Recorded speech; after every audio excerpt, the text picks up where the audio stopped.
Chapter 7. The shovel felt heavy in Stanley's soft, fleshy hands. He tried to jam it into the earth, but the blade banged against the ground and bounced off without making a dent. The vibrations ran up the shaft of the shovel and into Stanley's wrists, making his bones rattle. It was still dark. The only light came from the moon and the stars. More stars than Stanley had ever seen before. It seemed he had only just gotten to sleep when Mr. Pendanski came in and woke everyone up. Using all his might, he brought the shovel back down onto the dry lake bed. The force stung his hands but made no impression on the earth. He wondered if he had a defective shovel. He glanced at Zero, about 15 feet away, who scooped out a shovelful of dirt and dumped it into a pile that was already almost a foot tall. For breakfast, they'd been served some kind of lukewarm cereal. The best part was the orange juice. They each got a pint carton. The cereal actually didn't taste too bad, but it had smelled just like his cot. Then they filled their canteens, got their shovels, and were marched out across the lake. Each group was assigned a different area. The shovels were kept in a shed near the showers. They all looked the same to Stanley, although X-Ray had his own special shovel, which no one else was allowed to use. X-Ray claimed it was shorter than the others, but if it was only by a fraction of an inch. The shovels were 5 feet long, from tip of the steel blade to the end of the wooden shaft. Stanley's hole would have to be as deep as his shovel, and he'd have to be able to lay the shovel flat across the bottom in any direction. That was why X-Ray wanted the shortest shovel. The lake was so full of holes and mounds that it reminded Stanley of pictures he'd seen of the moon. "Now, if you find anything interesting or unusual," Mr. Pendanski had told him, "you should either report it to me or Mr. Sir when we come around with the water truck.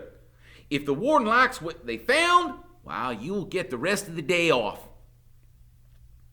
"Oh, what are we supposed to be looking for?" Stanley asked him. "You're not looking for anything. You're digging to build character. It's just if you find anything, the warden would like to know about it." He glanced helplessly at his shovel.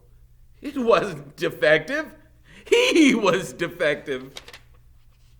He noticed a thin crack in the ground. He placed the point of the shovel on top of it, then jumped on the back of the blade with both feet. The shovel sank a few inches into the packed earth. He smiled. For once in his life, it paid to be overweight. He leaned on the shaft and pried up his first shovelful of dirt, then dumped it off to the side. "Only 10 more million to go," he thought. Then he placed the shovel back in the crack and jumped on it again.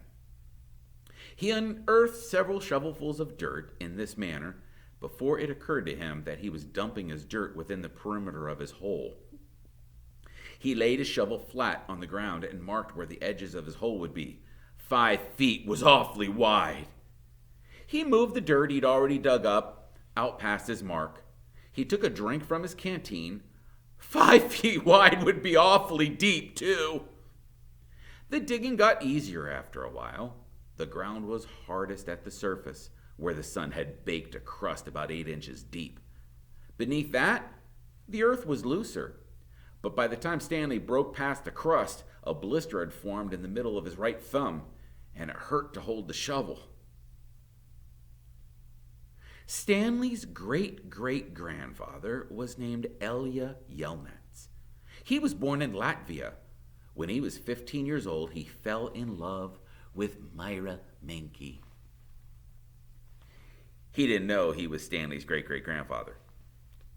Myra Menke was 14. She would turn 15 in 2 months, at which time her father had decided she should be married. Elia went to her father to ask for her hand, but so did Igor Barkov, the pig farmer. Igor was a 57-year-old. He had a red nose and fat, puffy cheeks. "I will trade my fattest pig for your daughter," Igor offered. And what have you got? Myra's father asked Elia. A heart full of love, said Elia. I'd rather have a fat pig, said Myra's father. Desperate, Elia went to Madame Zeroni, an old Egyptian woman who lived on the edge of town. He had become friends with her. Though she was quite a bit older than him, she was even older than Igor Barkov. The other boys of his village liked to mud wrestle. Elia preferred visiting Madame Zeroni and listening to her many stories. Madame Zeroni had dark skin and a very wide mouth. And when she looked at you, her eyes seemed to expand, and you felt like she was looking right through you. Elia is wrong, she asked, before he even told her he was upset. She was sitting in a homemade wheelchair. She had no left foot. Her leg stopped at her ankle. I'm in love with Myra Menke, he confessed. But Igor Barkov has offered to trade his fattest pig for her. I can't compete with that. Good, said Madame Zeroni. You're too young to get married. You've got your whole life ahead of you. But I love Myra. Myra's head is as empty as a flower pot. But she's beautiful. So is a flower pot. Can she push a plow?